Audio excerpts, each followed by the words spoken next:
Gamar Chatima Tova to all of you, and thank you for joining us this evening for our Kol Nidre Erev Yom Kippur services. Thank you to Rabbi Richmond and Scott Horwitz and Rabbi Russell for beautifully chanting Kol Nidre tonight, and to Rabbi Russell for her beautiful and very thoughtful remarks. And thank you also to Sandy Edwards and Scott for holding our Torahs during the Kol Nidre. Believe me, they're kind of heavy. Rabbi Russell really talked about these themes, and I'm going to add on to it because I suspect that most of you would agree with us that 5782 was a tough year. From Ukraine to Uvalde, from Colleyville to Highland Park, we witnessed a lot of dark moments that were frankly hard to understand. We started with the Delta variant and Omicron, and then all kinds of letters and numbers, and we're still not sure what to make of the whole thing. We continue to see a rise in anti-Semitism that is quite concerning, and the political discourse in our country doesn't seem to be improving. And now, of course, we're looking at potentially some significant economic uncertainty. But on a personal level, 5782 wasn't all that great either. Sure, in our household, 3 of the 4 of us got COVID, but I think that's par for the course. But as many of you know, our main focus this year in our family was caring for my father-in-law, Joseph Katz, who lost his battle with cancer exactly 1 month ago today. We all relished the time we spent with him, but it was really hard to say goodbye to someone so vibrant and happy. We miss him. Zichrono livracha.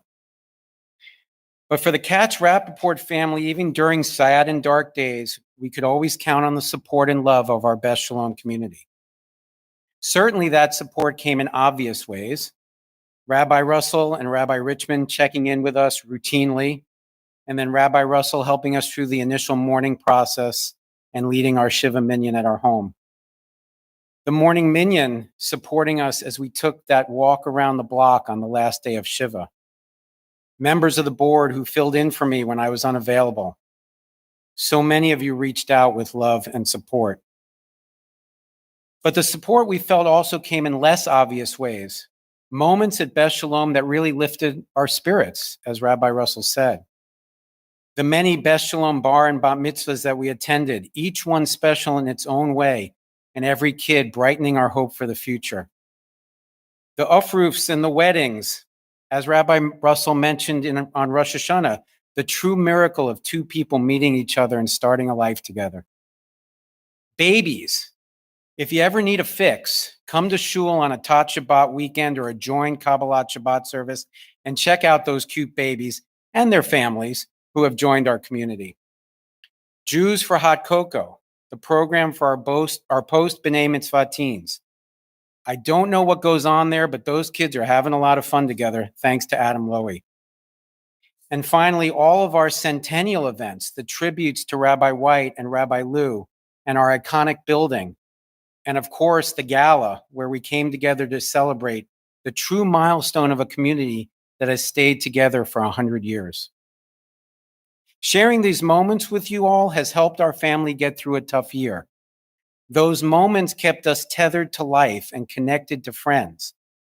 Those events are where we saw people we care about and met new people who have become important to us.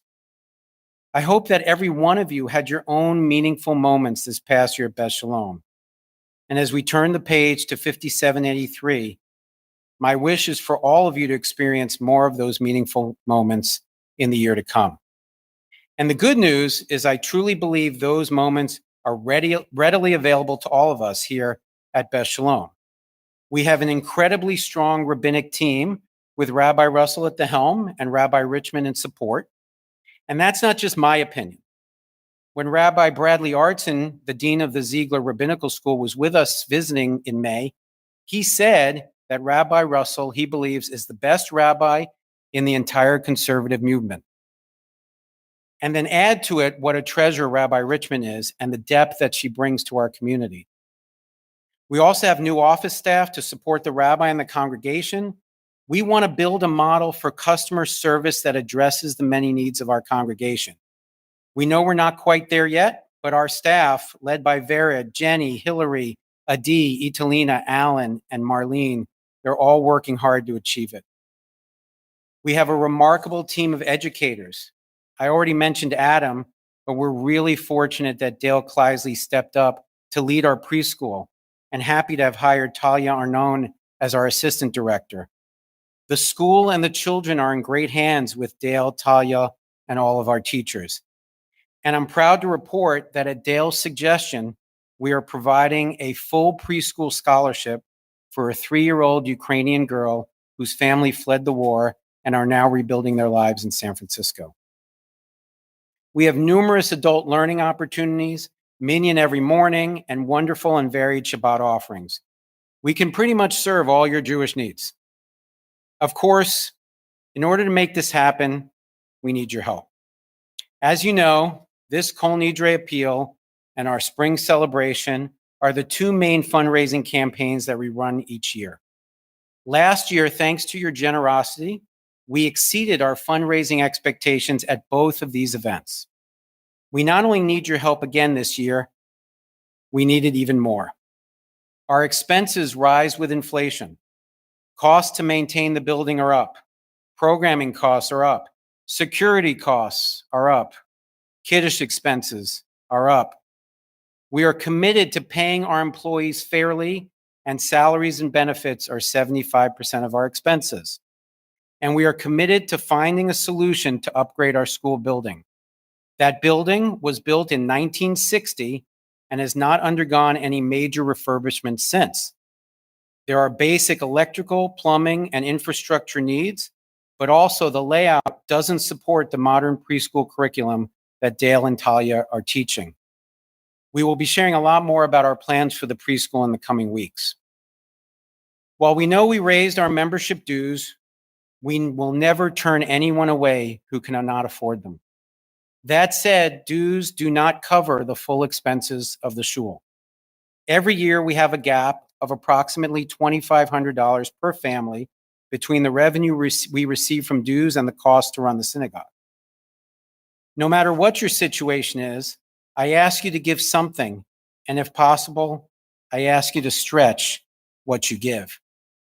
What Ruth and I do each year is we try to punch the next higher box than we did the year before.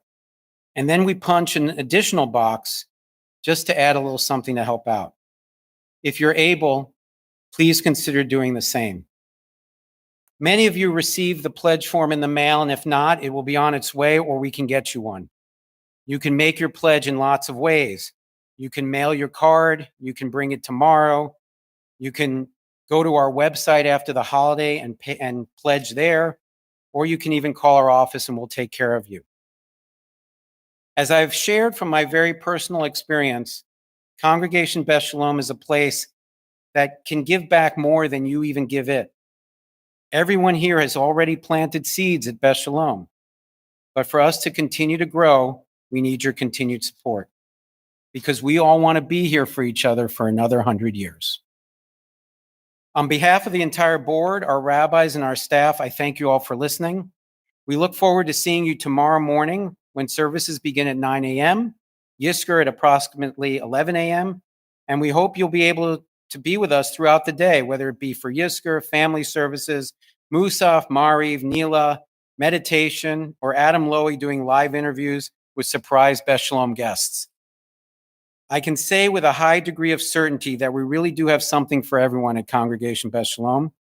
May you have a meaningful and easy fast, and Gemar Chatima Tova.